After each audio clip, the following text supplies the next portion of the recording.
तो चलो ध्यान दो, 11th कॉमर्स हिंदी मीडियम।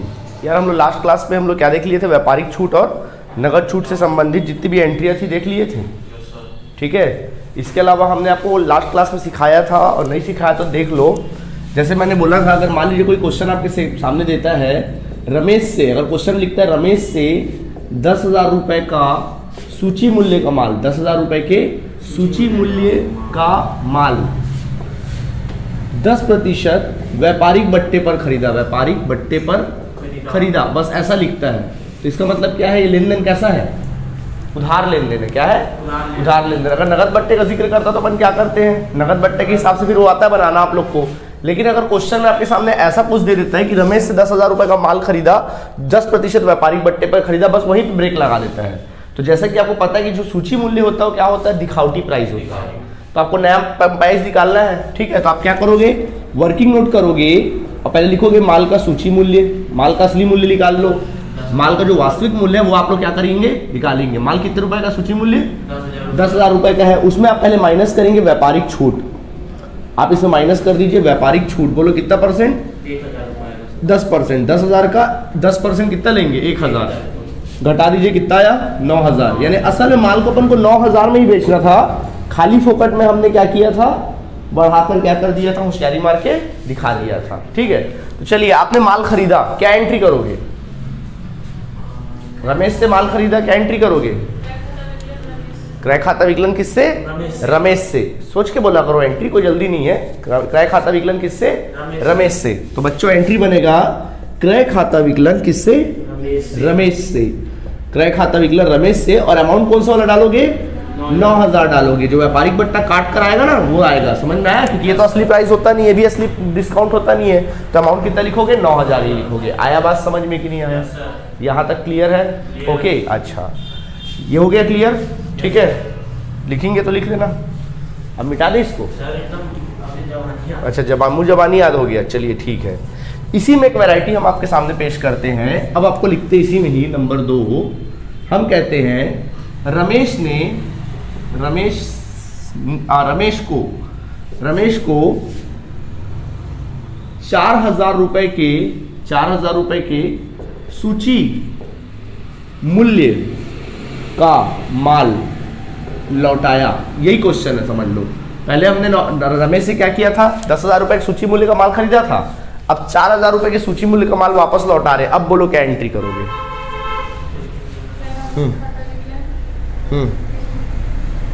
वापस लौटा रहे हो ना, कैसा वापसी है, क्रय वापसी की विक्रय वापसी है, वापस लौटा रहे हो आप। भाई आप माल खरीदे थे रमेश से, अब माल वापस लौटा रहे हो, भाई आप लौटा रहे हो मतलब क्रय वापसी होगा, सामने लौटाएगा तो विक्रय वापसी होगा। तो क्या है, ये क्रय वापसी है। क्या है, कैसा वापसी है, क्रय वापसी है।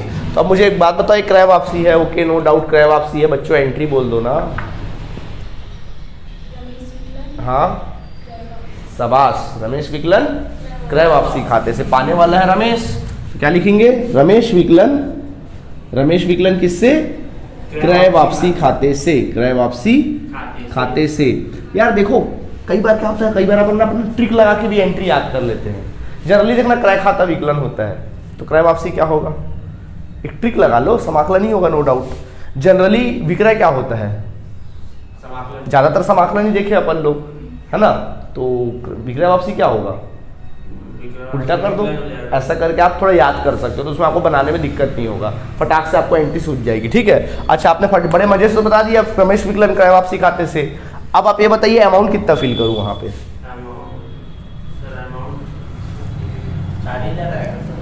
4,000 आएगा। गलत बात है यार, मैं कितने बार बोला, सूची मूल्य दिखावे का मूल्य है, उसको लिखना पाप है। काहे पाप कर रहे हो ऐसा, हाँ सर कुछ दिया ही नहीं है। हमने रमेश को 4,000 रुपए के सूची मूल्य का माल लौटाया, बताओ उसमें जब खरीदा था तो कितने % बट्टे पर खरीदा था, 10%। तो जो लौटाओगे भी तो कितना % बट्टे पर लौटाओगे, 10% ना लौटाओगे। कैसे बोल रहे हो यार, सारी एंट्री एक दूसरे से जुड़ी हुई रहती है, समझ में आया। क्या करोगे, रमेश से 10,000 रुपए का माल खरीदे, 10% ना, अब उसको माल वापस लौटा रहे हो, 4,000 रुपए की सूची मूल्य का माल वापस लौटा रहे हो, ट्रिकी क्वेश्चन है।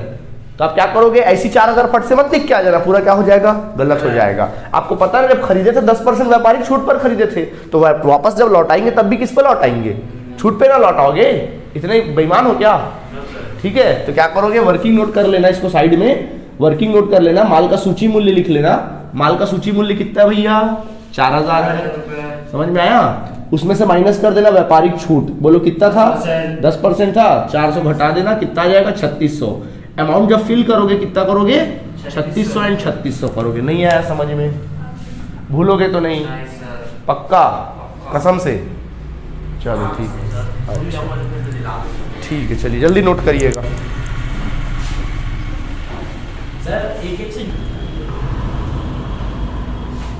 देखो यही चीज अगर मान लो बेचने वाला होता तो क्या करते हैं अपन लोग, मान लो यही क्वेश्चन को हम लोग बेचने वाला बना देते हैं। हम लोग बोलते हैं रमेश को 10,000 रुपए की सूची मूल्य का माल 10% व्यापारिक बट्टे पर क्या किया, बेचा बोलते हैं। तब क्या एंट्री होगी, बेच देते हो तो ये तो ऐसे ही रहेगा सर। हाँ बाकी नीचे का बिल्कुल वर्किंग नोट तो सेम वही रहेगा, वर्किंग नोट तो क्या रहेगा, बिल्कुल वही रहेगा जो हमेशा रहता है, बस बेचने की एंट्री कर दो। बोलो बेचने की एंट्री, बिल्कुल रमेश विकलन विक्रय खाते से, नाम के आगे कभी खाता नहीं लगता ना, विक्रय खाते से, रमेश विकलन किससे, विक्रय खाते से लिख देंगे। समझ में आया कि नहीं, अमाउंट कितना डालोगे, 9000 और 9000, नहीं आया समझ में, ठीक है ओके। अब यही चीज अगर हम बात करें, रमेश को 4000 रुपए की सूची मूल्य का माल लौटाया, वापस क्या किया, लौटाया। तो इस बार रमेश को लौटा रहे थे, इस बार रमेश ने लौटाया बोल सकते हैं। रमेश ने 4000 रुपए की सूची मूल्य का माल लौटाया, इस बार कौन लौटा रहा है, रमेश।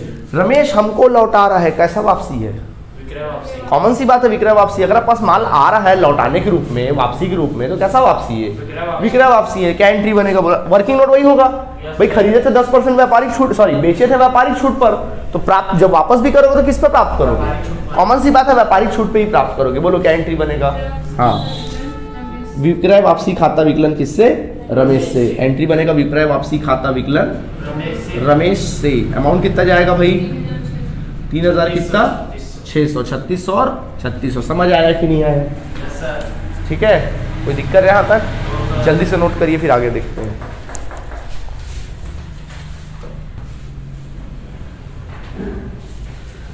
देखो अब मैं तुम लोग के सामने एक क्वेश्चन पेश किया हूँ, ये क्वेश्चन आपके सामने है और इस क्वेश्चन की जनरल एंट्री हम लोग को बनानी, पंजी प्रविष्टि है। बोलोगे सर ये क्वेश्चन तो हमको वैसे ही दिखाई दे रहा है जैसे और क्वेश्चंस दिखाई देते हैं, लेकिन ये और क्वेश्चन से थोड़ा अलग है, ठीक है। तो सबसे पहले जनरल एंट्री बनाना चालू करते हैं। तो पहले आप लोग चलिए कॉलम बना लीजिए, जल्दी से कॉलम बना लीजिए। पंजी प्रविष्टि के लिए कॉलम बनाइए, पूरा 1 पेज का, तिथि विवरण, विकलन राशि, समाकलन राशि।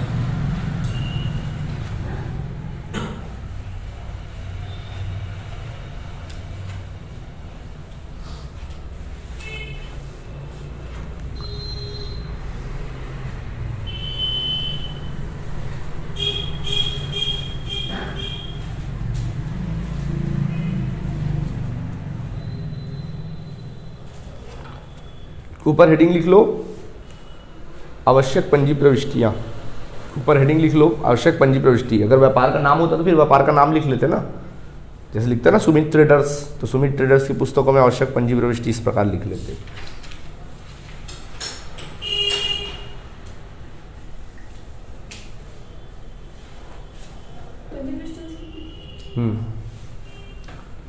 हो गया, कॉलम बन गया, पूरा 1 पेज का कॉलम ले जाओ, पूरा 1 पेज का जाएगा। सजा के मत करो, जल्दी करो, रंगोली नहीं बना रहे हो, जल्दी करो।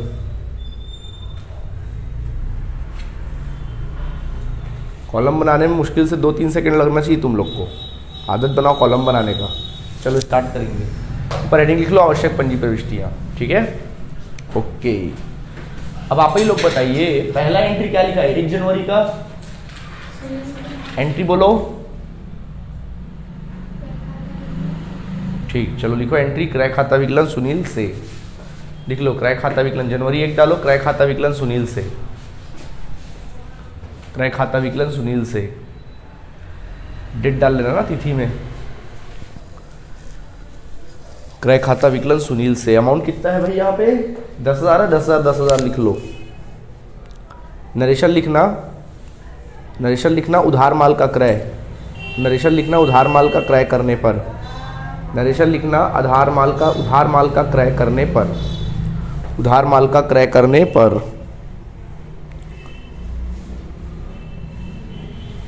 उधार माल का क्रय करने पर। हो गया। चलिए भाई नेक्स्ट एंट्री बोलो। अनिल को माल बेचा, क्या एंट्री बनेगा? अनिल खाता विकलन विक्रय नाम के साथ खाता नहीं लगाना। अनिल विकलन किससे?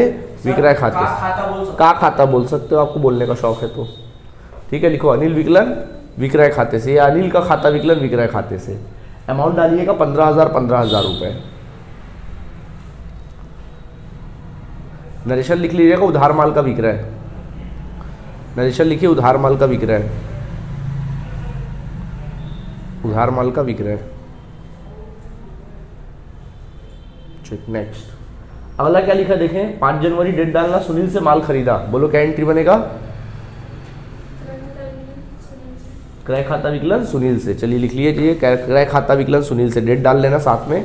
क्रय खाता विकलन सुनील से, अमाउंट डालना 5,000 रुपये, 5,000 रुपये डाल देना अमाउंट में।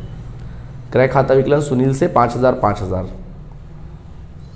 ओके, नरेशन लिख लेना उधार माल का क्रय, उधार माल का क्रय। ठीक है, आ जाए नेक्स्ट में। नेक्स्ट क्या लिखा पढ़ो।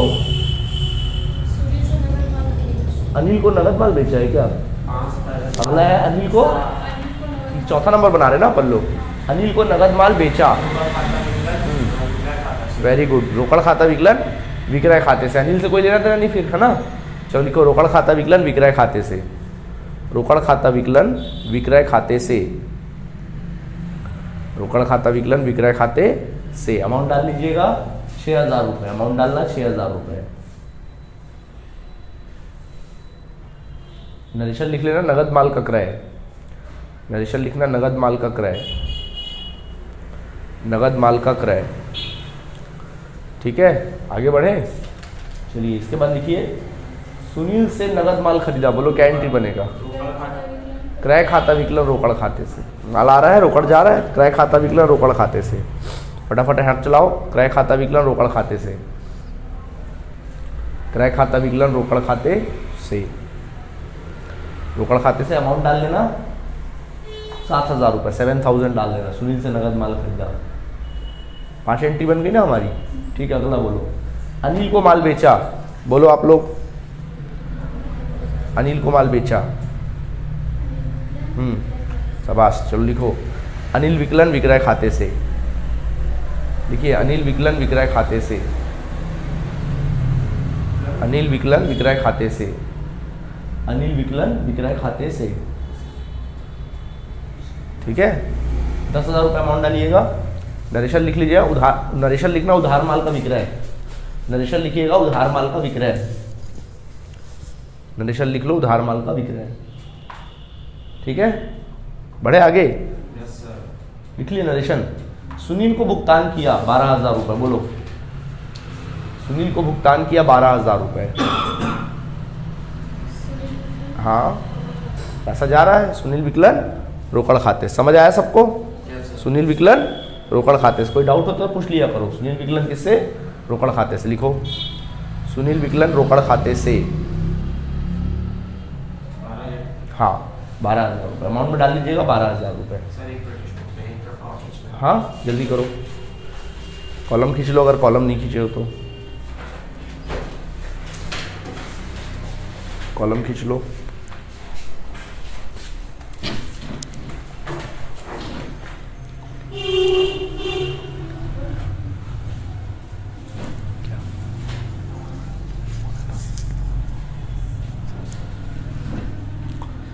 खींच लिए कॉलम। चलो बढ़े, कहाँ तक हो गया था पर्चा? जल्दी करें। सुनील को भुगतान किया, हो गया ना। सुनील को भुगतान किया 12,000। क्या लिखे इसके लिए हम लोग? सुनील विकलन रोकड़ खाते से। ठीक है, ओके हो गया। चलो नेक्स्ट। 12 तारीख डालो, अगला डेट डालो 12 तारीख। फटाफट लिखो 12 तारीख नेक्स्ट डेट। 12 तारीख 12 तारीख डालो। अनिल से भुगतान मिला। बोलो क्या एंट्री बनेगा? रोकड़ खाता विकलन किससे? अनिल से। चलिए लिखिए रोकड़ खाता विकलन अनिल से, रोकड़ खाता विकलन अनिल से 12,000 रुपये लिख लीजिएगा। 22,000 सॉरी, रोकड़ खाता विकलन अनिल से 22,000 रुपये लिखिएगा, 22,000 रुपया। ठीक है, नरेशन लिख लीजिएगा अनिल से भुगतान रोकड़ प्राप्त किया। दरअसल लिखना रोकड़ प्राप्त करने पर लिख ले सकते हो आप लोग, रोकड़ प्राप्त करने पर, रोकड़ प्राप्त करने पर। ठीक है, हो गया, हो गया भाई। 15 जनवरी डेट डालो। सुनील को माल वापस किया, बोलो क्या एंट्री बनेगा? सुनील विकलन क्रय वापसी खाते से, कर रहे ना हम लोग माल वापस। चलो लिखो, सुनील विकलन क्रय वापसी खाते से, सुनील विकलन क्रय वापसी खाते से, सुनील विकलन क्रय वापसी खाते से, सुनील विकलन क्रय वापसी खाते से। हो गया। देन नेक्स्ट अमाउंट डालिएगा 1000 रुपये, 1000 रुपये अमाउंट डालिएगा। हो गया, बढ़े आगे। लिख लिए क्रय वापसी करने पर, लिख लिए माल का क्रय वापसी, माल का क्रय वापसी करने पर 1000 डाल दिए। ओके, अनिल ने माल वापस किया, अनिल माल वापस कर रहा हमको, तो विक्रय वापसी अनिल से। ठीक, विक्रय वापसी खाता विकलन अनिल से। चलिए लिखिए, फटाफट लिखो, विक्रय वापसी खाता विकलन अनिल से, डेट डाल लेना। विक्रय वापसी खाता विकलन अनिल से, विक्रय वापसी खाता विकलन अनिल से, अनिल से 1000 रुपये डाल दीजिएगा अमाउंट में, अमाउंट में डाल दीजिए 1000 रुपये। क्लियर है आप सभी को? हो गया, बढ़ जाए आगे। Yes sir. Okay, next. अब सुनो, अब थोड़ा दिल थाम के बैठो, कहानी में ट्विस्ट आने वाला है। ठीक है, अभी तक तो पिक्चर ठीक ठाक चल रहा था, अब देखें। सुनील को पूर्ण हिसाब में क्या किए? चुकाए। कितना रुपए चुकाए? 1900 रुपये क्या किया हमने? चुकाया। सुनील को पूर्ण हिसाब। सुनो, जब भी चुकाए उकाए लिखेगा तो नॉर्मल एंट्री करोगे जैसे करते हो, जैसे यहाँ पे भी तो चुका रहा था, यहाँ पे भी तो चुका रहा था। ठीक है, यहाँ पे भी अपन भुगतान मिल रहा था। जब नॉर्मल बोले चुकाया या भुगतान किया या भुगतान मिला तो नॉर्मल एंट्री करोगे जैसा कि आपको सिखाया गया है। लेकिन जब भी पूर्ण हिसाब लिखा रहे, क्या वर्ड लिखा रहे? पूर्ण हिसाब, या चुकता किया ऐसा कुछ बोला रहे, पूर्ण हिसाब में चुकता किया, इस टाइप का वर्ड लिखा रहे, समझ जाना कि पुराना हिसाब किताब हमको देखने की नौबत आ गई है। और पूर्ण हिसाब लिखा रहा है, समझ जाना वहां पे बट्टे वाली बात है। कौन सी बात है? बट्टे वाली बात है, छूट वाली बात है। आई बात समझ में? पूर्ण हिसाब में चुकता किया तो पुराना हिसाब किताब अपन को देखना पड़ेगा। ठीक है, तो क्या लिखा है क्वेश्चन में? देखिए, सुनील को पूर्ण हिसाब में चुकता किया। सुनील को अपन पूर्ण हिसाब में चुकता करे, जैसे पूर्ण हिसाब है पुराना, देखो पी फॉर पूर्ण, पी फॉर पुराना। ठीक है, पुराना हिसाब देखोगे तब ऐसे सिचुएशन में क्या करोगे? एंट्री फटाक से मत बना देना, पहले आप देखना कि सुनील से क्या हिसाब किताब है। ठीक है, तो चलो सुनील का हिसाब किताब लिखेंगे। चलो अपन देखेंगे कि सुनील से क्या व्यवहार है, सुनील से व्यवहार। तो सुनील से क्या क्या व्यवहार है वो अपन लोग देखते हैं। तो देखिए, सबसे पहला ये था कि सुनील से माल खरीदा 10,000 रुपए का। हमने सुनील से माल क्या किया था? खरीदा था। हमने सुनील से सबसे पहले माल क्रय किया था। तो सुनील को क्या है? दे है। दे मतलब देना बाकी है, हमको देना है सुनील को। दे सबका मतलब बताया था ना, प्राप्य और दे का मतलब सुनील को अपन को देना था। कितना देना था? 10,000 रुपए क्या था? दे था। समझ आया कि नहीं आया? ठीक है, फिर देखो सुनील का और कहीं हिसाब किताब हुआ क्या? अनिल से हुआ, सुनील से फिर और एक हुआ। खोजो सुनील का हिसाब किताब। तो सुनील से माल खरीदा, फिर आपने माल खरीदा सुनील से, तो क्या किया? फिर आपने क्रय किया। तो कितना क्रय किया? 5000 का आपने क्रय किया, यानी कुल मिला के अभी तक 15,000 उसको क्या करना? अपन को लौटाना है। समझ आया कि नहीं आया? ठीक है, अब आगे देखो फिर और कहाँ सुनील का हिसाब किताब दिख रहा है? ये है, सुनील से नगद माल खरीदा। सुनील से अगर आप नगद माल खरीदोगे तो क्या सुनील से कोई हिसाब किताब हुआ? नहीं, उसका हिसाब किताब को मत लिखना। जब नगद खरीदो यार तो बात ही नहीं है ना वहां पे। तो आपने कुछ देना लेना है क्या अभी? नहीं, नगद का फिर ध्यान मत देना, नगद को छोड़ देना। ठीक है, क्योंकि नगद में व्यक्ति का नाम आते ही नहीं है। ठीक है, आगे देखें। फिर देखो सुनील का हिसाब किताब। सुनील को भुगतान किया। हाँ, सुनील को हमने भुगतान किया कितना? 12,000। कितना बार भुगतान किया? 12,000। देखो 15,000 हमको भुगतान करना था, परंतु हमने भुगतान कितना किया? 12,000 हमने उनको भुगतान कर दिया। बोलो अब कितना हिसाब किताब बच गया? 3,000 का उसके साथ हमारा हिसाब किताब बैलेंस है। समझ में आया? और देखो सुनील का हिसाब किताब कहाँ हुआ है? सुनील को माल वापस किया। अगर आप सुनील को माल वापस करोगे तो 3,000 बढ़ेगा घटेगा? घटेगा भैया। 3,000 रुपये देना था, हमने कुछ 1,000 का माल वापस कर दिया। तो बताओ, आपने माल वापस किया, माल आपने वापस किया तो बोलो 1,000 का माल वापस कर दिया। बोलो कितना बचा? 2,000 बचा, यानी आपने उसको देना कितना है? 2,000 देना है। इस तरह से हिसाब किताब है, और कुछ तो नहीं हुआ। ठीक है, समझ आया? तो अभी तक इस तरह से लेन देन हुआ और 2,000 का हिसाब किताब है, यानी कुल मिला के हमको कितना भुगतान करना है? उसको 2,000। यहाँ पे क्या बोल रहा है? पूर्ण हिसाब में चुकाए 1,900 रुपए। पूर्ण हिसाब में चुकाए कितना? 1,900 रुपए हमने पूर्ण हिसाब में क्या कर दिया? चुका दिया। और बोला भैया आज के बाद मुंह मत खोलना। हमने गए 2000 देना था, हमने गिन के 1900 दिए, लो यार पूर्ण हिसाब में खत्म करो, बात खत्म। देना कितना था? 2000 रुपये। 2000। पूर्ण भुगतान कितना किया? 1900 रुपये। 1900 रुपये पूर्ण भुगतान कर दिया। बोलो कितना नहीं दिया? 100 रुपया। आपको बट्टा क्या हुआ? मिला कि दिए?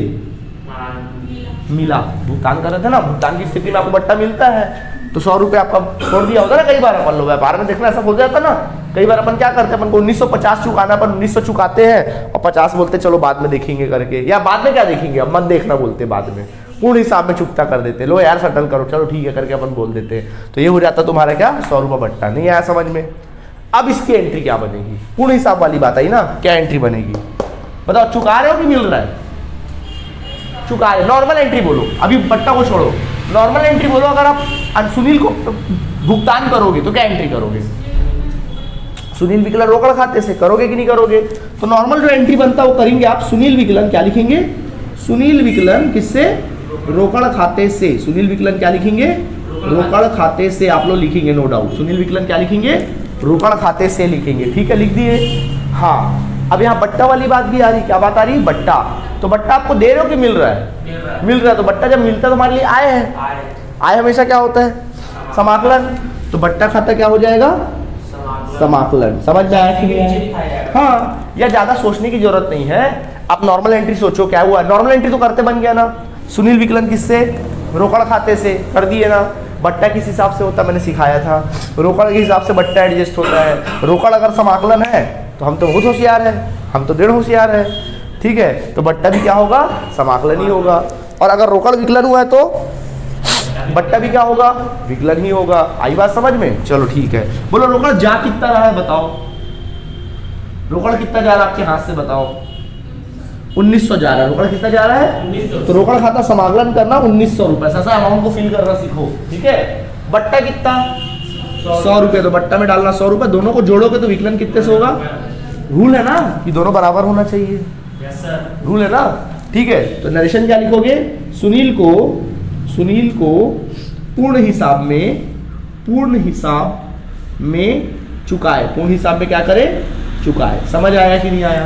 तो जब भी अब पूर्ण हिसाब रहेगा समझ जाओगे कि यहाँ बट्टे वाली बू आ रही है। बस ये चीज को भूलना भर नहीं भैया मेरी बात को। ठीक है, समझ में आ गया? हाँ बोलो, क्या पूछ रहे हो? इसमें सुनील विकलन लिखा हुआ है, वो विकलन खाता में जाएगा 2000 रुपए। हाँ, और रोकड़ खाता से लिखा हुआ है उसमें डायरेक्ट 2000 उसमें भी लिखूंगा ना। किसमें? रोकड़ खाते में। रोकड़ खाता से और बट्टा से 2000 किस में लिखोगे? अरे भाई रोकड़ खाते में 1900 डालोगे, बट्टा में 100 रुपए डालोगे, दोनों को जोड़कर विकलन वाले कॉलम में 2000 लिखोगे। विकलन वाले कॉलम में 2000 लिखना, समाकलन वाले कॉलम में 1900 और क्या लिखोगे? 100 रुपए लिखोगे। आई बात समझ में? दोनों बराबर होना चाहिए ना हमेशा। क्या कंफ्यूजन है बोलो? जैसे कि सर सुनील विकलन जो लिखा हुआ सर 2000 रुपये विकलन खाते में चले। ठीक है, क्या है ना? जो रोकड़ खाते से लिखा हुआ है 1900 और बट्टे खाते से लिखा हुआ तो उसके बगल में लिखूंगा। नहीं, बगल में नहीं लिखना, जो कॉलम बनाए हो ना यस ऐसे कॉलम में लिखना। समझ में आया अब? ठीक है, चलिए नोट कर लीजिए।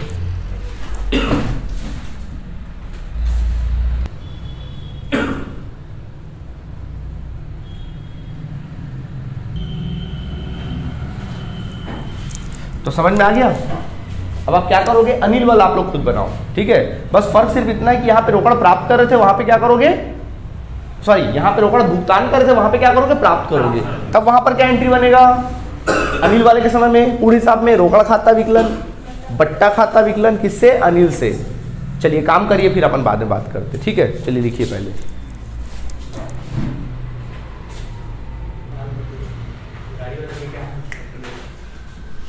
देखिए, तो तुम लोगों को मैं बोला अनिल का अपने हिसाब से बना लो।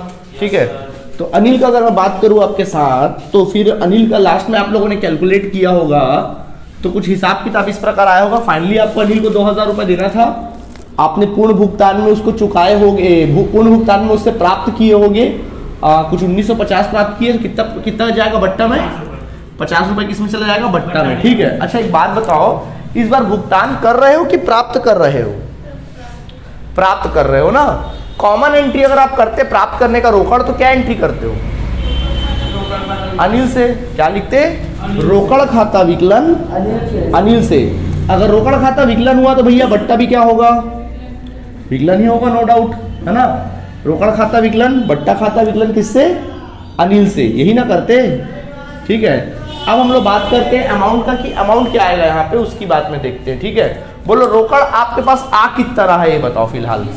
1950, इधर देखो रोकड़ आ कितना रहा है 1950, तो रोकड़ में डालोगे 1950 रुपये, समझ में आया। बट्टा कितना बोलो 50 रुपया, ठीक। अब दोनों को जोड़ दो 2000, जितना आपका विकलन होना चाहिए उतना ही क्या होना चाहिए। अब समझ में आया बात, नहीं आया? तुम लोग क्या रोकड़ खाते से कर दिए थे क्या? चुकाया नहीं, उसने चुकाया हमको, अनिल को पूर्ण हिसाब में चुकाया। अच्छा मैं पूर्ण हिसाब में चुकाया बोल रहे क्या, सॉरी हम इसको बदल देते हैं, ने चुकाए। अब आप भी सोचो ना यार, अनिल को माल बेचो तो अनिल हमको चुकाएगा ना, हम तो उसको नहीं चुकाएंगे ना, वो भी थोड़ा सोच लो थोड़ा आप लोग। मैंने गलती कर दी, आप तो गलती मत करो, ठीक है। अब जितनी भी एंट्रीज होगी, अभी तक के जो भी अपन एंट्रीज बनाते थे एक दूसरे से अलग अलग होता था, लेकिन इस बार क्या होगा, सारे व्यवहार एक दूसरे से जुड़े हुए होंगे। मैं आपसे फीस लूंगा, जुड़ा हुआ है ना भैया। आप बोलोगे सर पहला इंस्टॉलमेंट दे दिया था, मैं बोलूंगा यार और इंस्टॉलमेंट ला के जमा करो। क्या बोलोगे सर पहला तो हमने दिया था ना, अब उसमें इतना दिया था उतना दिया था, बड़ा हिसाब किताब तो बड़ा कर लेते हो वैसे, तो इधर भी हिसाब किताब सीखो। समझ में आया कि नहीं आया? कुछ पूछना है यहाँ तक? नहीं पूछना है, ठीक है।